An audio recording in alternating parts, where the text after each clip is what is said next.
All right, we are live. Man, that kind of came together pretty quick.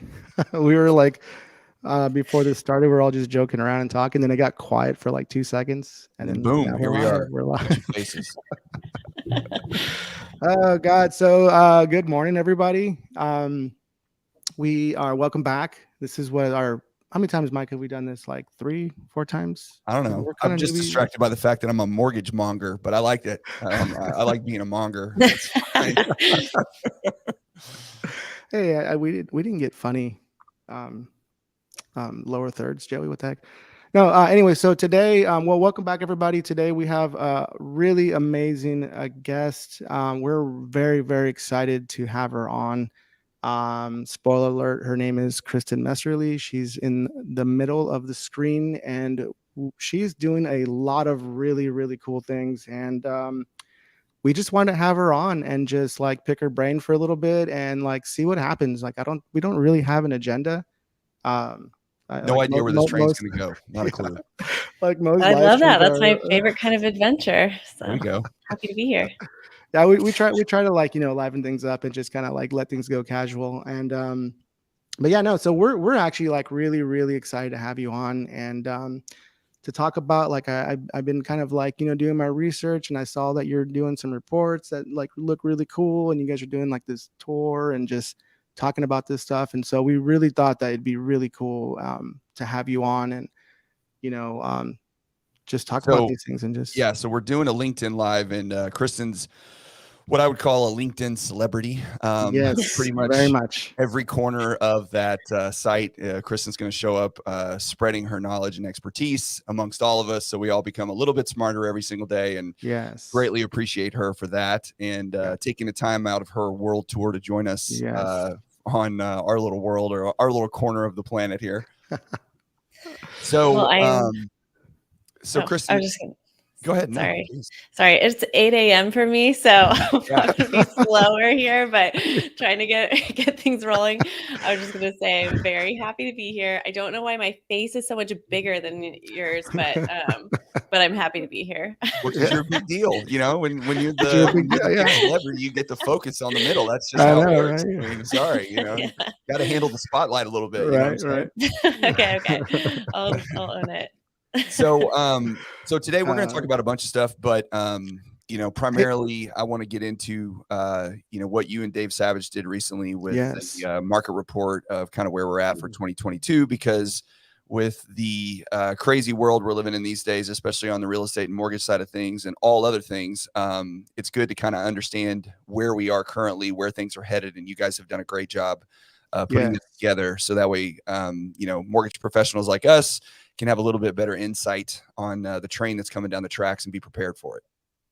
Yes. Great. Yeah, that was a super fun report to do because just to introduce it a little bit, Yes. we interviewed 25 or more industry experts, and so typically, and I did a bunch of outside research as well, and we were kind of gathering what what other research showed. But what was interesting about this is that we looked at all of those interviews and then aggregated that information and put together the report. So it was really cool to be able to hear and it's pulled together from the industry.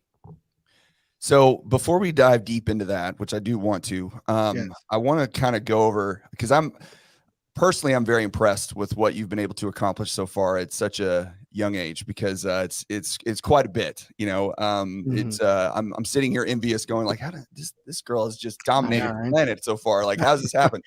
So you started your own marketing consulting firm.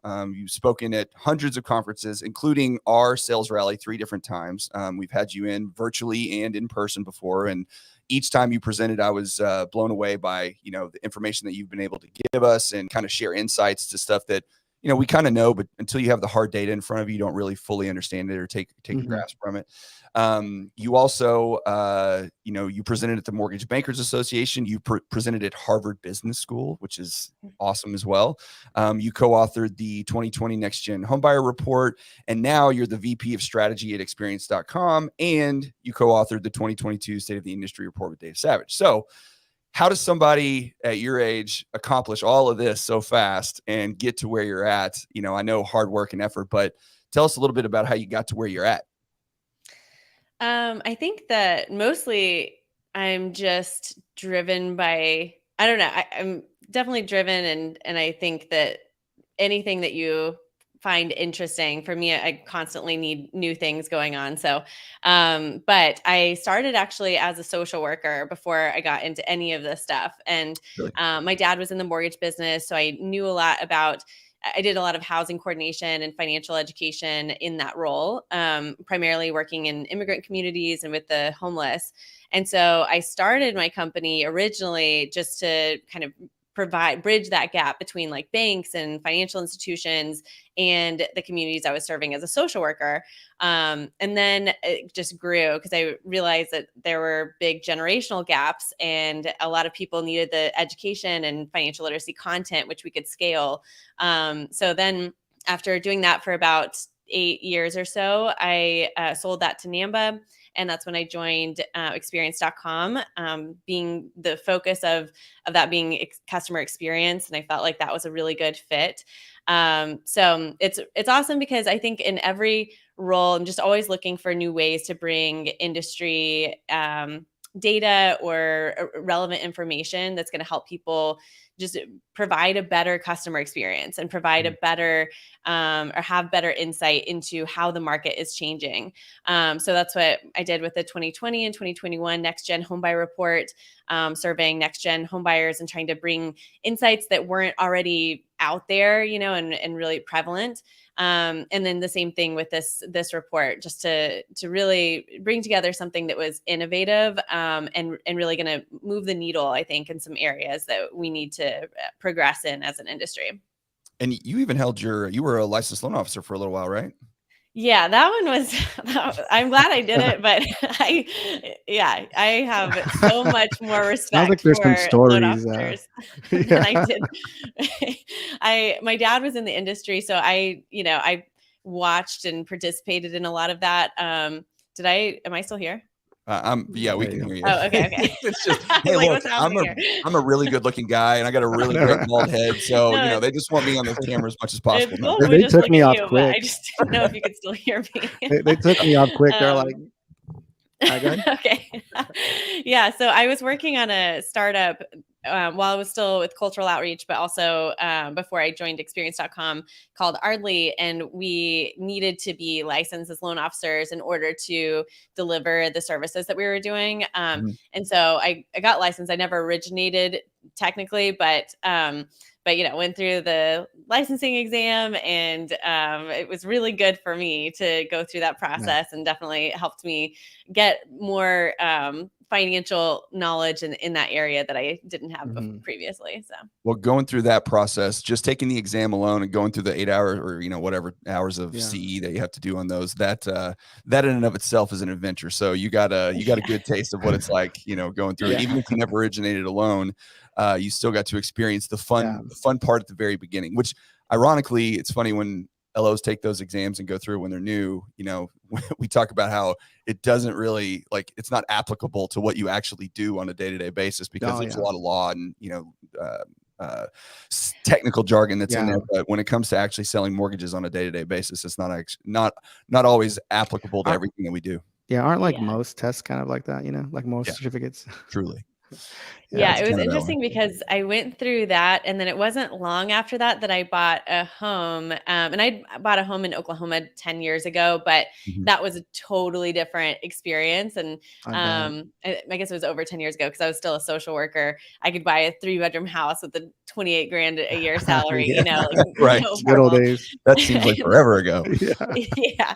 And buying in LA was a totally different experience. Oh, and man. it's funny because I knew I had fresh knowledge on, how to read a loan estimate and how understanding all of these different things. But I was so anxious. My emotions behind the process really overpowered a lot of that. And it made me realize I started speaking a lot more on the emotional side of buying a home, and how our feeling, we need to address those feelings for home buyers versus just providing the knowledge.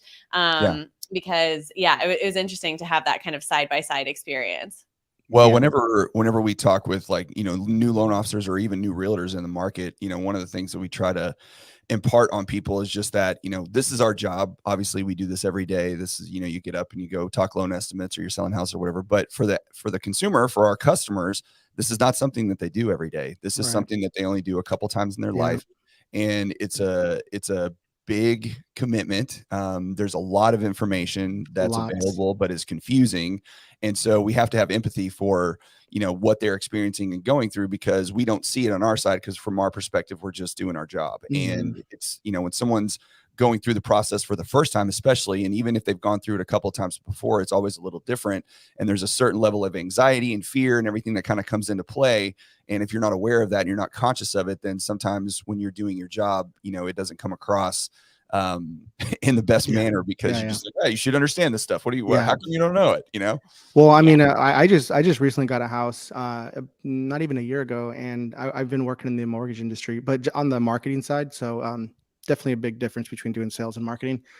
But yeah, when I went through it, I don't know what I would have done if I wasn't working in the mortgage industry, because I was able to ask, like, my coworkers and everyone that I know and in the industry, like, these questions. But I'm like, man, what would I have done if I didn't have these people to rely on? You know what I mean?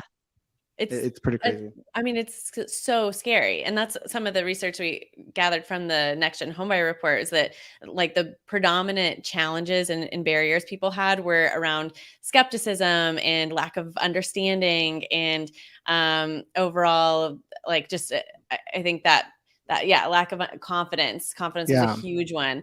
And so I have my friends always asking me about stuff, and when I was going through the process, I didn't want to reach out to my friends in the industry. I did, but I was trying to like approach it as a, if I were a home buyer like my friends, what would I do? And it was really scary, because you're making the biggest financial decision of your life, and you're like, I'm gonna mess this up, Yeah, exactly. Like, you want to have that courage, but at the same time, you don't, because you don't want to be stuck with, in something that it's pretty risky. Yeah. Yeah, it's very, very risky. I went through the same exact thing. So I want to kind of get into now what you and Dave put together recently about the current state of the market, or the halftime report. I really like that, by the way, because things change a lot every year, especially these days. From month to month, they're quite a bit different. But so I want to go through a few pieces one by one, but I want to get your take on some of the highlights that you guys hit in there. I feel like we're in a situation right now where a lot of buyers are being priced out of the market to some extent. And you mentioned in this report about the affordability crisis that we're going through. And I wanted you to talk a little bit about that. What you guys came across, what kind of feedback you got on the I had somebody, I was on a panel the other day, and they said that new home buyers are not being priced out of the market. They just need to adjust their expectations to what a first-time home buyer price point is. How would you answer that? What would your response to that be?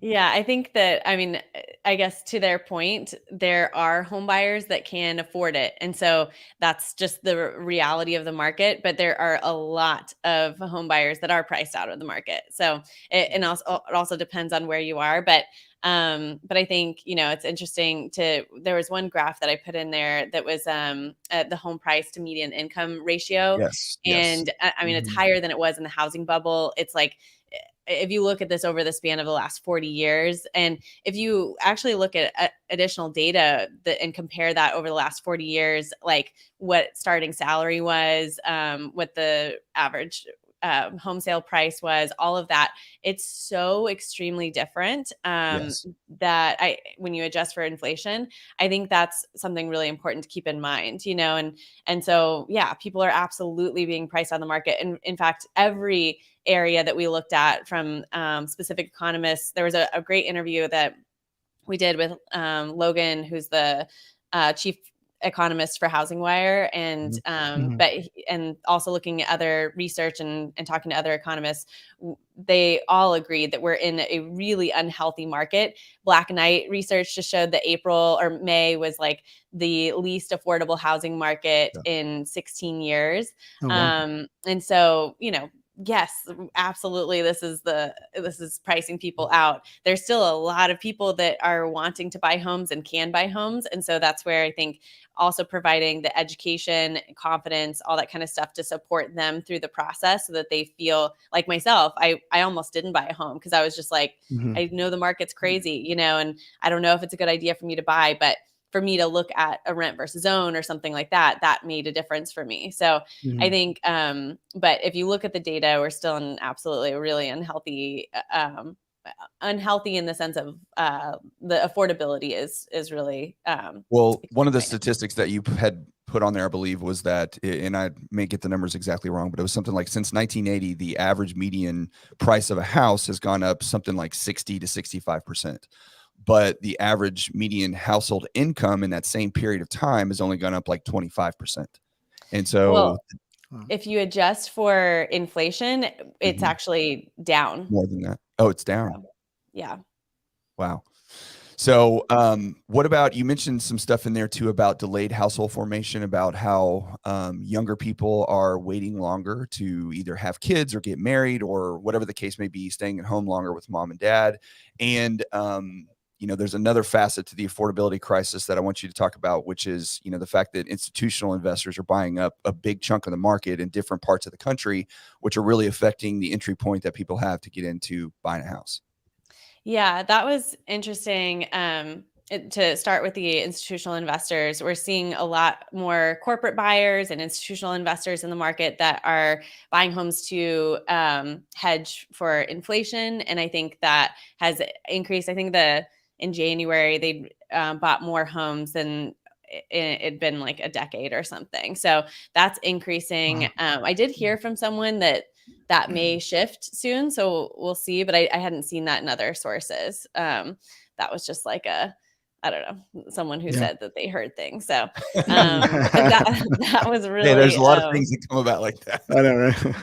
yeah. But that one definitely has an impact. And I think one of the big areas that has led to or contributed to is then the of course lack of inventory. And Right. so, and what's interesting to your initial question or point was about because we've delayed home ownership or household formation, we are often, like, millennials who make up 44% of the market are looking for they're like 1 to 2 person households, and so there's Mhm. higher demand for multifamily units.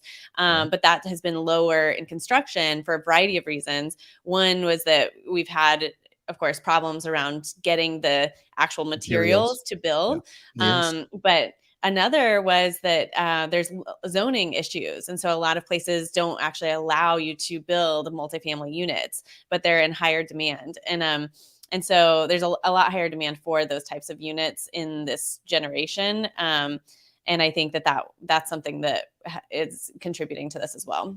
In your opinion, do you think that that's gonna, because some of the statistics I've seen recently are like the single family residence housing starts are actually down, but the multifamily are up compared to each other. Do you feel like that is more of a market demand? Like, do you feel like millennials and younger generations are wanting to go into the multi-unit type situation where they're more communal living, or do you think that they're being forced into that because that's all that's available and that's what's affordable, and they would prefer to have the picket fence in the front Yeah. yard, backyard, and the dog? Like, what do you think? I definitely think it's a mix. I previously I would have said we want more of the communal living. That's Mhm. been a cultural shift over years. Is that we want to be closer to people and closer to cultural centers, community centers, that kind of thing. And so, and yeah, the just values have shifted a little bit, especially as we postpone having families. But I think it depends on the age range there. However, I will say a lot of people are absolutely just priced out of it, and that's Yeah. the biggest. That's probably the biggest area is that we need more multifamily units just to make it more affordable. For instance, when I bought in LA, I was trying to buy a single family residence, and I would put an offer in, and there would be 86 other offers on Oh that my God. house, and it was Yeah. going like 250K over, and I'm like, Wow. I wouldn't even Wow. make the next round. It was just so Yeah. wild, I feel and like American so Idol trying to get a house. You got to I go know. through 8,000 other yeah. people to find one. Literally putting together like, this Yeah. is why I'm a good fit for this neighborhood and this Right. house, it's so crazy. That was But always my big question. Like when I see people buying in California, I'm like, my only question is how? Like, how did you do yeah. that? Because So there's so I many ended up offers. buying a tenant in common, which is like there's 12 units in this area, and it's like a condo type of thing. But Mhm. I think they only have them in San Francisco and LA, maybe New York. But I Mm, think that kind of thing is going to continue to grow, and right. where or at least shared type of ownership. Mhm. So these smaller communities make it easier for you to buy, but it also has other benefits as well. That's cool. So we're in this, deep into this digital era these days where everything is available at the touch of if a touch of a button on your phone or on the internet, on your computer, you can find all sorts of information. In some cases, too much information because it's information overload on what people can handle. So from your point of view, when you look at us being in the digital era as we are right now, do you think that this is impacted home buyers in a positive or negative way? Or obviously everything's sometimes a little bit of a mix of both, but what has been the impact to the younger generation, even some of us old people like me, where we're going through and trying to sift through everything that's out there and all the information that's available and try to figure out what sources we trust, where we should go to get this kind of stuff. How has that impacted someone's experience in buying a house? Yeah, it's interesting because a lot of the home buyers that I interview, talk about how they start their search online, and everyone starts their search online, of course, but Mhm. then they get overwhelmed and they pull out, and so a lot of Mhm. people, and I started to do the same thing. Like, it's just, you feel overwhelmed with what information to trust, as you said, and then if you don't have someone to talk to that you can trust to help navigate that, it becomes really difficult. So I think that's where I always talk to loan officers and realtors about just making sure that you're putting it out there, that you're going to help them Mhm. navigate that. Because the positive side of that is that we are wanting to be empowered consumers. We want to make smarter decisions for ourselves, Yeah. and not just relying on someone on the outside to do everything for us and us end up in difficult situations. Right. So Mhm. I think it's a really good move for consumers to want that type of the empowered experience. But it has also come with this rising distrust overall. Right. Consumer Mhm. distrust is an area I'm super interested in, and I put a little bit of that in the report. But the overall, I've been talking about distrust for a while in when it comes to mortgage and Yep. financial institutions, Mhm. and expecting that a lot of that came from the financial crisis. And but I found that, of course, we've had growing distrust in all industries. I mean, Right. if you look Mhm. at of course, media, government, faith-based institutions, everything across the board, we have continued to like lose trust in. Yeah. And so, there's a positive side of it, again, of being more informed and empowered. But the Mhm. negative side of that is we are more isolated and don't know who to trust, and then get kind Mhm. of frozen Right. in some cases. Well, people get locked sometimes into echo chambers of Yeah. information that they hear depending on Exactly. what they want to look for Mhm. and what they want to find. And then again, because there's so much information out there, you can just about find anything to justify any opinion that you may Yes. have about anything.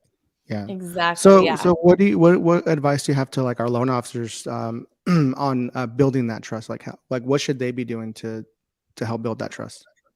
I definitely think information is the key to building trust, information transparency. But I Mhm. will say the people, okay, information paired with things like testimonials or reviews are a Mhm. really great way to build trust. The loan Right. officers, our top performer at experience.com of 40,000 loan officers, just was telling me that, he hears about how many people are rate shopping and consumers are more anxious than ever, but he doesn't have a Mhm. problem with that because when he first meets someone or first gets the lead that comes in, he sends them a link to his review page.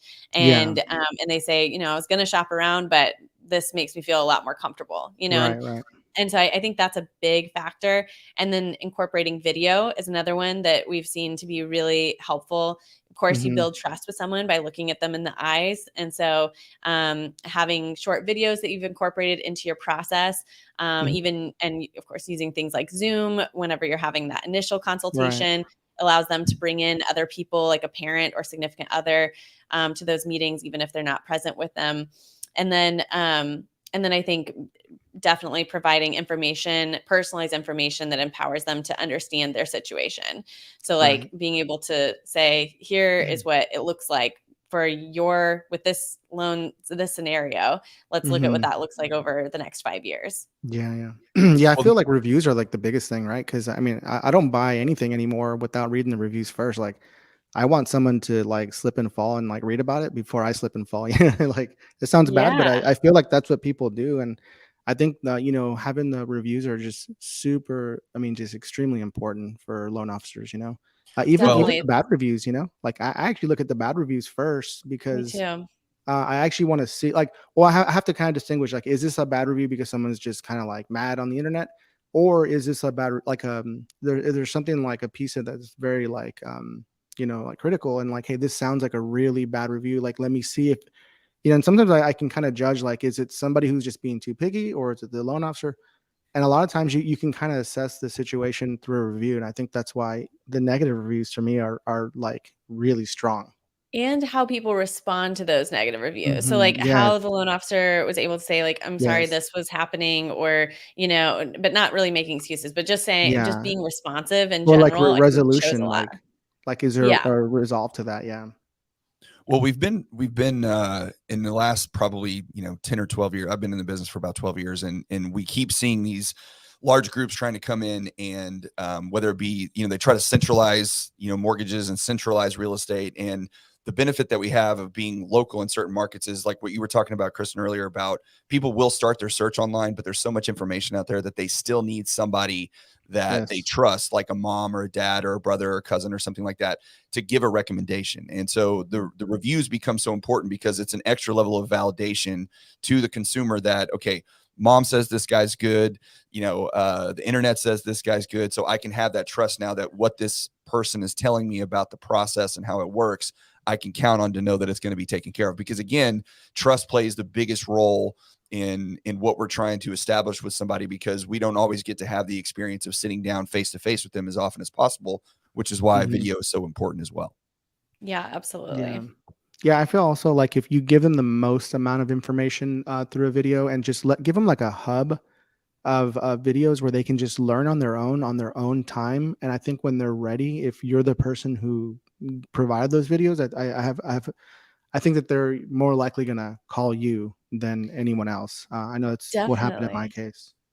Yeah, it was interesting. A good friend of mine was starting the process, and I asked her why she chose her real estate agent, and she said that she had just seen her have webinars over and over, and she had followed her on Instagram. She didn't even attend. I think she attended one webinar, but it was just that she was consistently seeing her as providing education and being that resource, and she thought like she would be someone that she would want to work with. It was the education side of it, not the sales. I'm not trying to sell you anything. I'm Yeah. trying to educate you on the process. Because I think, a lot of people, especially millennials, I mean, maybe, and correct me if I'm wrong, I feel like, the last thing they want to do is like talk to someone. Like, well, not the last thing they want to do, but like they want to get everything that they want to know to feel empowered. Like I'm making the right decision and I'm ready now to talk to somebody. And so that's why I think like the educational piece is so big. Like, sometimes I'll see a lot of loan officers, and a lot of their content online is, it's not like there's nothing that really intrigues me. Like if I'm a home buyer, like I want to know these like tips and tricks and secrets to the industry, before I make a call, and I want to do that on my own time. And so I think that a lot of these webinars like you're talking about, I think that's huge, because I think a lot of people have a ton of questions. They're very scared. They know this is a huge commitment. Like me, I don't not big on commitments, and so they want to get as much education as possible. So I think that's a very strong piece. Yeah. Well, And I think no, go ahead, Kristin. Oh, I was just gonna say, I think even talking about the economy, because like we haven't heard people talk about mortgage rates just at a friend, like a dinner, as often as I've heard them now, and Yeah. I think Yeah, that's true, my actually. yeah, I had friends just the other day that we were at dinner and they were like, yeah, I really missed the boat and buying a home. And I was like, wait, what? And then they start telling me all these different things. And I'm like, no, I mean, I pulled up the report and started showing them different graphs and talking through what's happening in the economy. And we're all hearing a bunch of really scary things, and I think Mhm. it's helpful to have a leader in the space talk about what this means for them, and buying a Mhm. home and all that kind of stuff. Well, and you in that report again, you also mentioned you guys brought up being the captain of the wealth team, being a financial advisor, not just a mortgage professional. So talk a little bit about what the importance of that is when you're providing content or you're talking to clients about not just here's how your payment works, here's how the mortgage works, but just the overall picture of being financially literate and have a little bit of education in the process. Yeah, I mean, I think that's where there is a big opportunity to be seen as more than just the transaction. Right. So beyond the transaction, how am I managing my wealth? And I think if you're able to bring that leadership and stay consistent with them for them and for their families, that's going to be a big opportunity. We talked a little bit in the report about the enormous untapped equity that is also available, and I think that's kind of the flip side of the affordability challenges. But even, yeah, just on a very basic level, leading with education, talking about how they can best manage their wealth is going to show people that you're someone that they can trust and want to partner with for their lifetime. Well, because their house impacts so many things because you have, where are you going to get your money for your down payment? How do you save for that? Where, Yes. where the access that can come from? How does this Mhm. affect your overall cash flow on a monthly basis? Does it, can you pay off other debts in order to offset some of that? And that kind of stuff is, a lot of times it's just the mindset of the consumer on whether or not, because we were told growing up forever that, debt is bad, which it's, Yeah. in most cases it is. But there are circumstances, that especially when it comes to your home, that acquiring debt in order to buy your house sometimes is your first step towards building an actual, your actual wealth for the rest of your life because of the equity Mhm. that you put in there. Because if you've bought a home in the last 3 or 4 years, you've picked up 20, 30%, 40% in equity that you wouldn't have Yeah. had if you had delayed that process and continued renting, regardless of whatever the rates are. And Mhm. that's a big issue that we run into now, especially is consumers are terrified of the fact that, well, rates used to be 2% and now they're 5% or 6% in some cases. Mhm. And the idea that rate is something that you're tied to for the rest of your life is something that's Right. not true, number one. And number two, it's just a mindset that people have going into it because they're terrified. But what they don't understand or Mhm. what they don't always grasp is that, and you guys showed this in the report, that housing prices are just go up. Yeah. There's not many instances where they come down very often, and if they do, it's for a short period of time. And on the scale, they're going to continue to go up, and you can't Mhm. change the price that you pay for a home. And Right. right now, I did something on this a little while ago. I think right now is probably one of the better times to buy a home that we've seen in the last 4 or 5 years, simply because if you were buying a house 6 months ago or when you bought a house and you're having to pay 30, 60, $80,000 over list price because one of 86 people is offering on that house. Mhm. And if you had an FHA loan or a VA loan, forget it. Yeah. You're not even being Yeah. considered. And Mm-mm. so today, with everybody being a little terrified because of the rates going up, you can now buy that $300,000 or $400,000 house for the list price, and you might even be able to get closing costs. You might even be able to get some seller Mhm. concessions, whatever the case may be. And that just wasn't the case before. And yeah, Yeah. you're paying a little bit higher for the rate, but you're also, have the opportunity within a few years. More than likely, the rates are going to come back down a little bit, and it Mhm. can get to a more of an affordable level. But the longer you rent and the more money that you dump into that, the more you delay building that wealth that you're trying to create.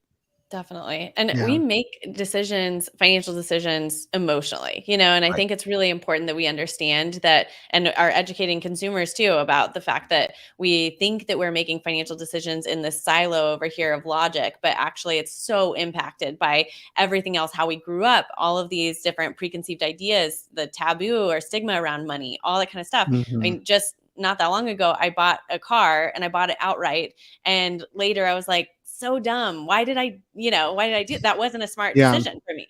It was Yeah. just maybe today, but with Oh, the right. market the way it is. Yeah. Right. But I don't know. It still wasn't. It was just, I wanted to not have that extra debt.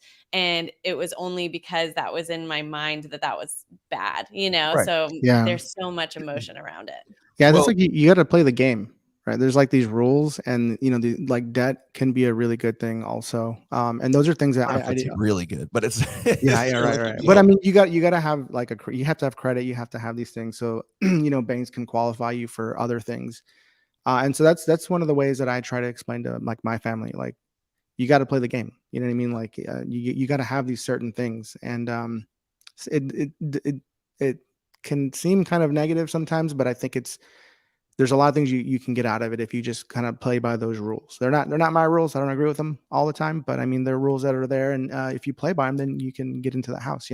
Well, there's Mhm. just the concept that's missed a lot of times because again, we're not taught this, and it goes back to education and literacy in Yes. financial matters, and that money in many cases by the most wealthy is used to make more money. And so Yes. if you're using money to just get rid of a debt that you don't want to have, which again, every situation is different. It doesn't mean that this is a one size fits all type of thing for everybody. But like what you were saying, Kristen, when you bought your car, let's say that car cost you $30,000 or $40,000 or 20 grand or whatever it is that you paid for that Mhm. car at the time.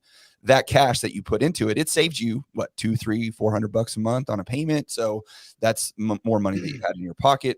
But if you took that 20 or 30 grand and then put that into an index fund or put that into Exactly. something that could Mhm. grow and have return for you, that earns money for you while you're sitting around, because again, this is a thing that we talk about often, is that I believe that time is one of the most democratic things on the planet. Everybody gets 24 hours a day and that's it. Mhm. And what you do with that time determines how your life goes to some extent. And when it comes to making money, you're either trading your time for money, which that's great, you get your salary, you make your hourly wage, and that's fantastic. But unless you have money working for you as well, the only thing that you have to trade is time for money.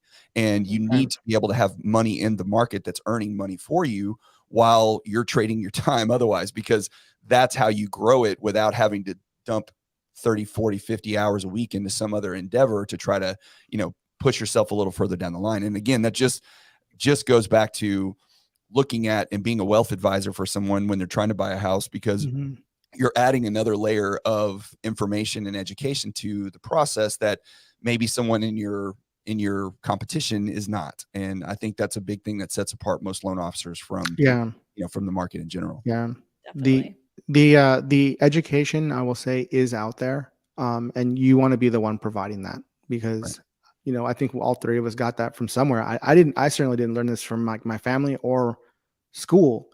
I had to go to Mhm. YouTube and like what's it called, like YouTube University.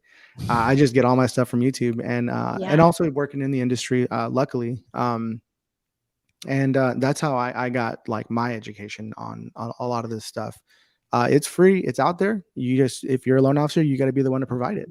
Yes. And also, I think you had talked about this before, but translating that information in a way that is very digestible and Yes. very clear. Because again, if you're stressed out, and for me, I grew up with a lot of stress around money, and just Hmm. that never leaves me. I mean, no Right. matter how much I have, no matter whatever.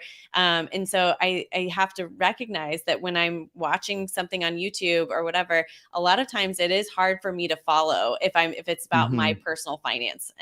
Yeah. And so as a leader in that space, really being able to break it down in a way that is simple and clear and not as scary to the consumer, that stands out significantly for a Yeah. lot of people. Hmm. Well, And that stuff. Go ahead. go ahead. Oh, I was say, well, unfortunately, that stuff is boring to people. That's Yeah, it's very boring. Yeah. yeah. And The it's not general something human does someone not find it wants exciting. to learn a lot of times. Yeah. Yeah, I know. Like, Because a lot of times it's like, yeah, they talk about like FHA loans, all like different time loans. I'm like, can I get the house? Right. Like, I want a house, you You know? want to go to sleep. Okay. Yeah. I don't know about all that. I just want a house.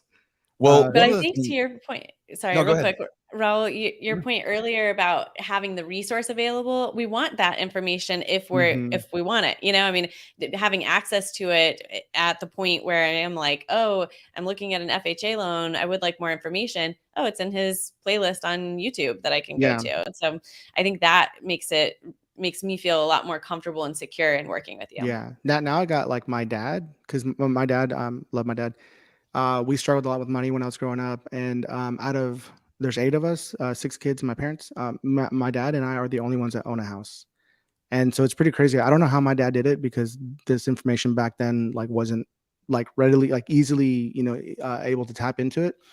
But I know that's how I did it. I was just on YouTube all night. Me and my wife just were researching, asking questions and over and over. And so, yeah, like this stuff is out there, and I know it's really cool, because now I got my dad on YouTube, because again, it's like his financial, like financial literacy was like very, very low. He just didn't know about these things. He was just a hard worker. So it's pretty cool. Now I'll walk in and my dad's like on YouTube, like learning about finances and all that. So things are looking good. So I think that's just so cool that this stuff is out there. And if my dad can do it in his 80s, like anyone can do it, man. Yeah. Absolutely. Now there was something else that you guys mentioned in there. It was a little brief, but I'm particularly curious about it myself. Is there were 12% of first-time homebuyers use some sort of crypto towards their down payment. Ooh, So crypto. that market, speaking of technology and education, wealth, and all Yeah. that kind of stuff. I'm curious what you guys found out, kind of going through that, and anything that you've, recently heard, just because, obviously things have crashed pretty significantly since its a high point recently, but blockchain is a technology that is going to be here for a while. Yeah. And its impact on housing, I think, is going to be felt greater than most people realize, just because of the transparency and record keeping that the ledger provides. Mhm. So what did y'all find, and what were some things that you kind of discovered that you maybe didn't realize before you did I this? mean, that 12% stat was absolutely shocking to me. I Yeah. don't know why it was necessarily, because I hear people, like most of my friends, I'll talk about it all the time. And I have a couple of friends who are working in that space as artists. And I think it's become a very, like a lot of people are investing there. But I think that was surprising to me to see that as 12% of people using that as part of their down payment. But that was really new for me. I think that I focused a lot on other areas of financial behavior. And I interviewed Jim Park, which I would highly recommend you watch that interview as well, if you're more interested in that, because he's brilliant in that space. And I tried to summarize some of the areas I thought were most interesting in the report. But it is an absolutely, no matter what happened recently and how long, I think it will probably stay low for a little while.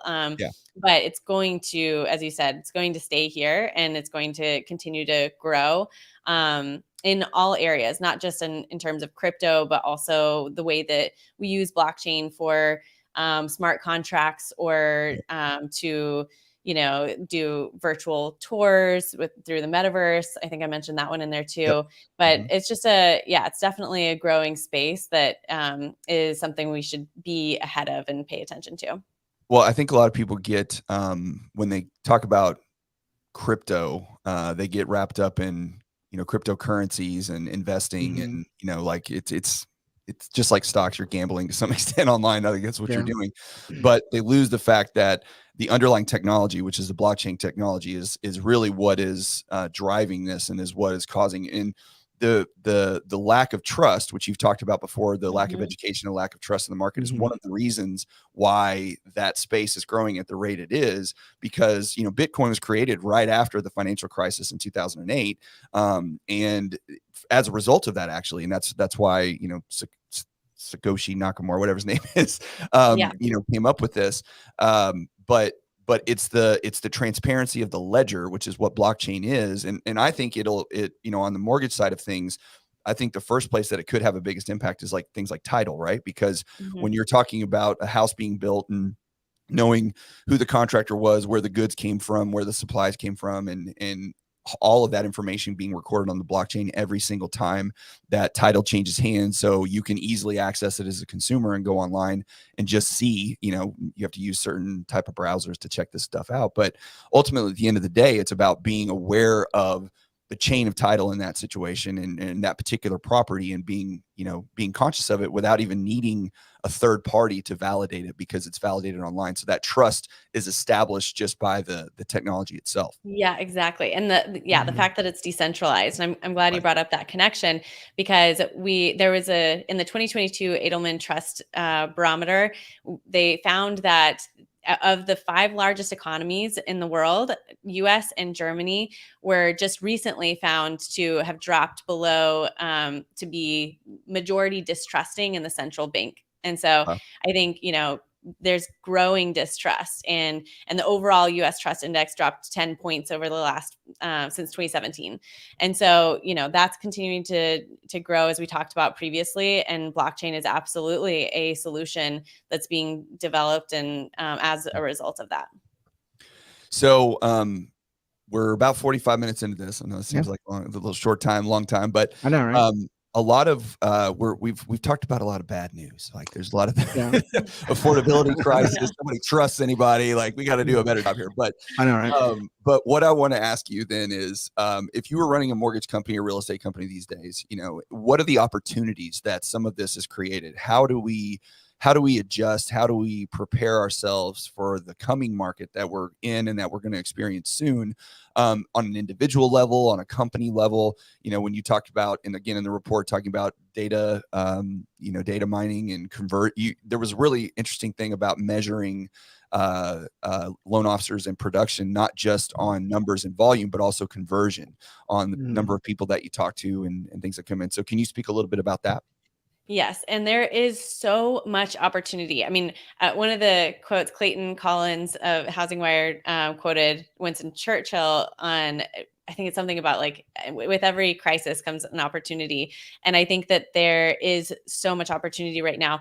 And when the world is distrustful, and whenever you don't feel you can trust anyone, it feels like a very dark and overwhelming space where there's all this information out there and you're just lost trying to navigate it on your own. When you see someone and meet someone that can provide a light through that darkness and can be someone that you trust, it changes everything. You're that much more likely to not just work with them, but to make sure that you refer everyone you know to them.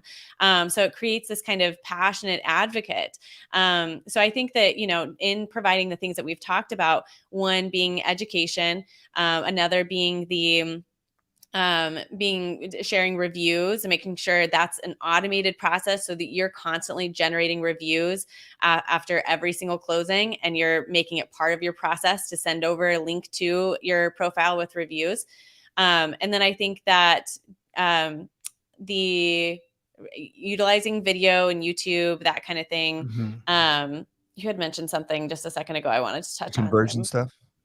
Oh, conversion. Yes. Yes. So one is to actually make sure that you're staying on top of your database, because I think that that's a huge opportunity that is so far in the industry. Everyone's just focused on what's the next transaction and not mining their own database for opportunities, not just for like, there's ways to know whenever someone is ready to buy a home or could buy a home, but also they may have great referrals for you. And I think staying in touch with them is a really important aspect. But then also, to your point around conversion, knowing that your rate of conversion is an area that is important, because so many people are rate shopping.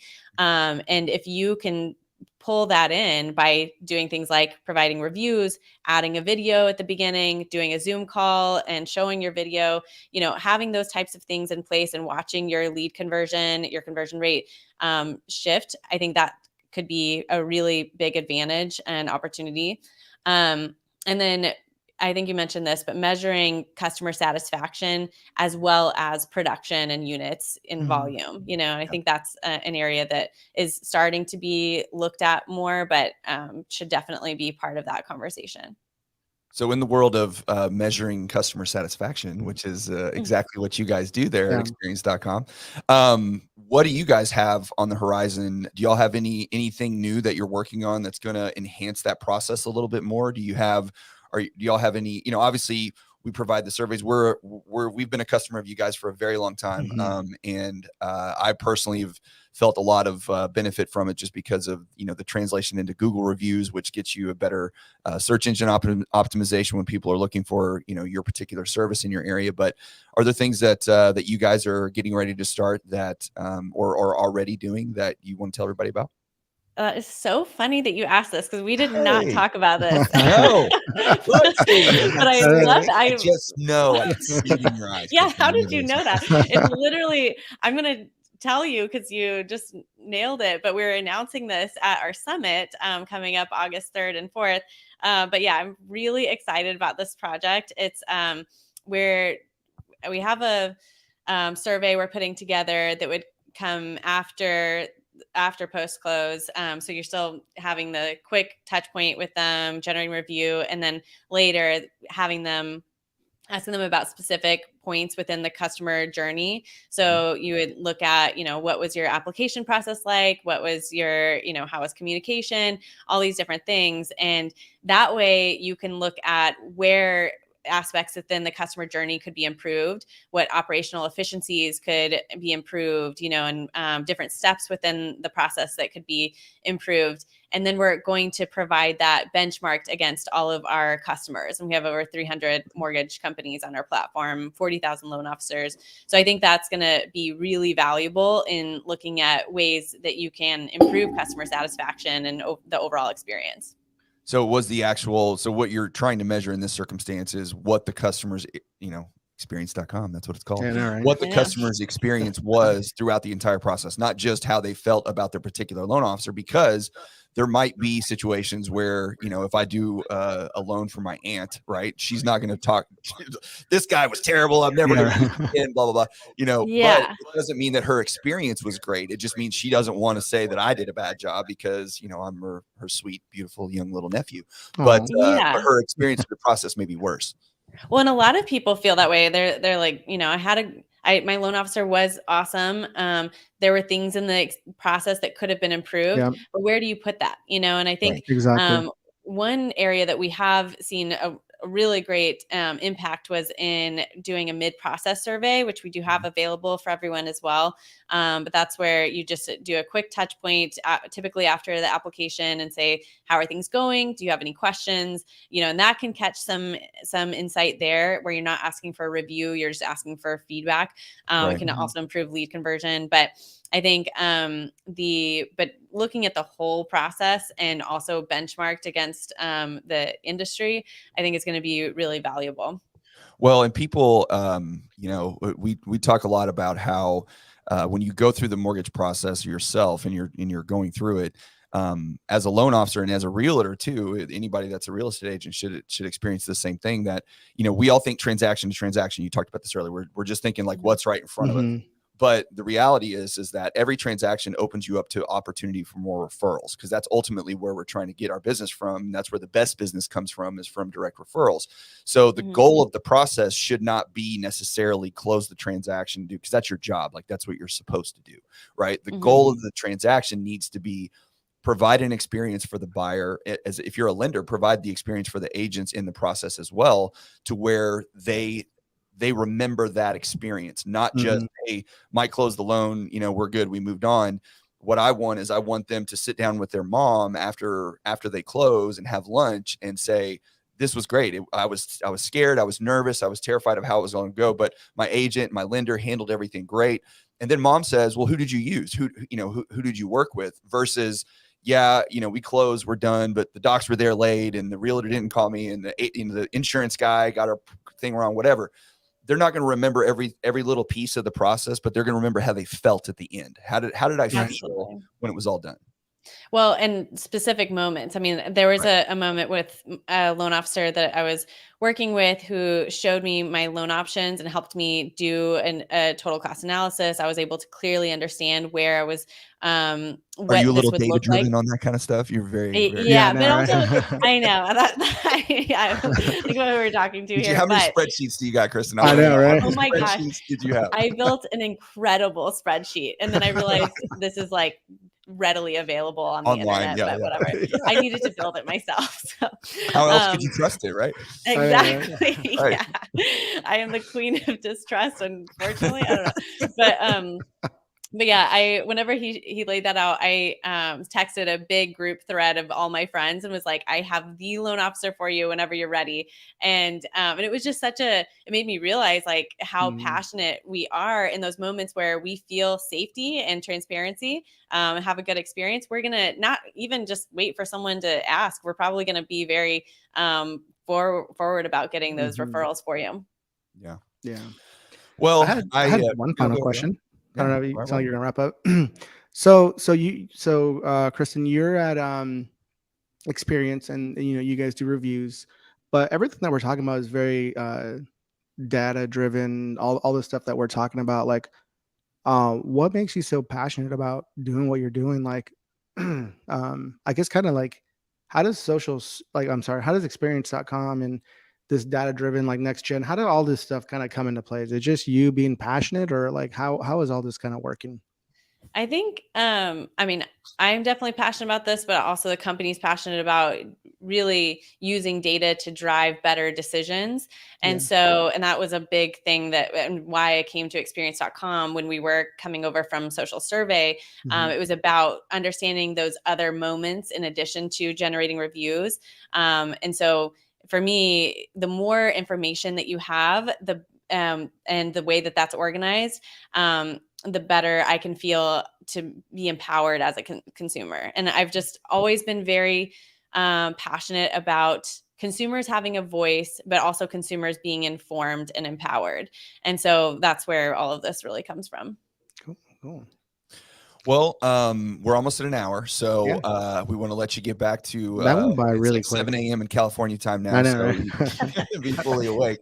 But we really appreciate you spending some time with us today. Again, I know you've got a super busy schedule. You're all over the place sharing your brain with everybody, and we really, really appreciate that.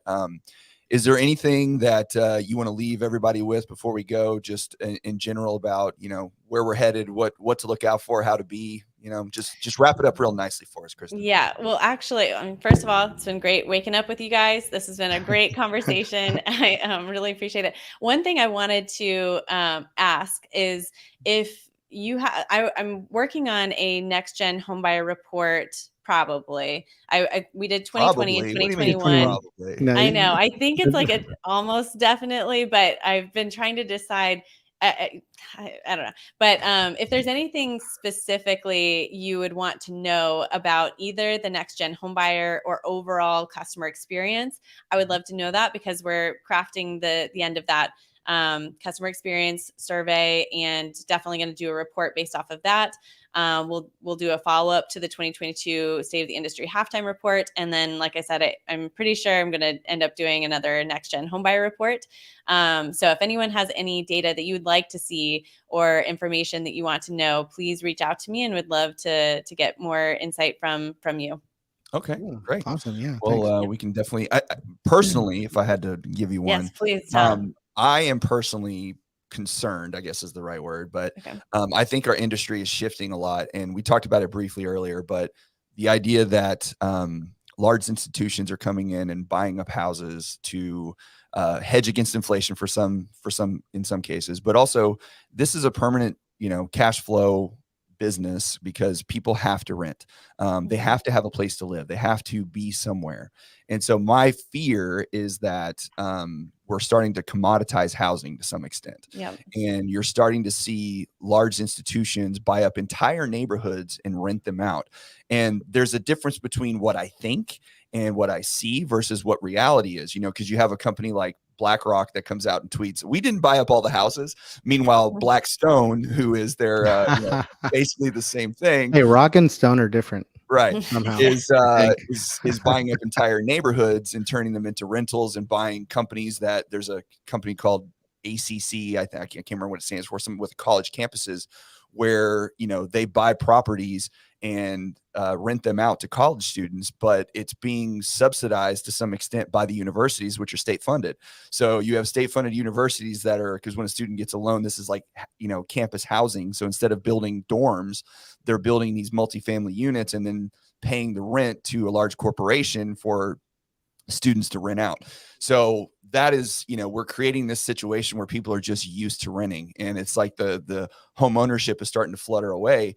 And what I try whenever I speak to groups of agents and lenders or anybody is just to say, hey, look, I'm not saying that, our business is coming to an end anytime soon, but what I am saying is, like, we have to be aware of it. We have to be conscious of it. And when we're advising our buyers and our sellers, our fiduciary responsibility is to get them the best deal that we can when they sell their house. But if we could just make mention that maybe we don't need to sell it to the iBuyer, or maybe you want to sell it to the family down the street because we want that house to come available for sale in the future so a new family can take ownership of it as well. Mm-hmm. And that's a concern that I personally have just from, reading and seeing what I see out there, is just that we're having such a shift in the direction of housing being managed by, corporate interests versus the household family.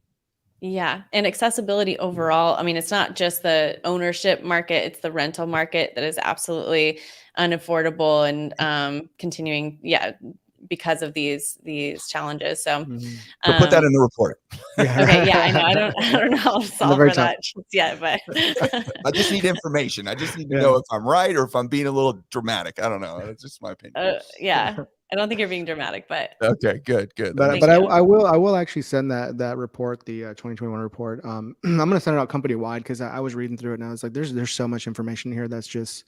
I'm really glad you do what you do, because a lot of really good information in here for our loan officers. So I'm going to send. And the next time we have our next sales rally, this time you can maybe come in person, because you came once when COVID happened and we had to do it remote. So. I know. I can't remember. I think I actually had COVID the last time, because I was going to come in person, and I don't know. Maybe. I've had COVID so many times now. Actually, I have COVID right now. I have COVID right now. I'm at my quarantine studio right now because I have COVID. I had a positive rapid test a couple days ago, so I guess that means I have COVID. Yeah, it's really weird because this time it's a little bit in my throat, but that's it. I've been working all week. I've been hustling, doing everything like normal. Great. I've been on a screen with you guys for the last hour now. Just now telling you. Digital COVID. Okay, here it comes.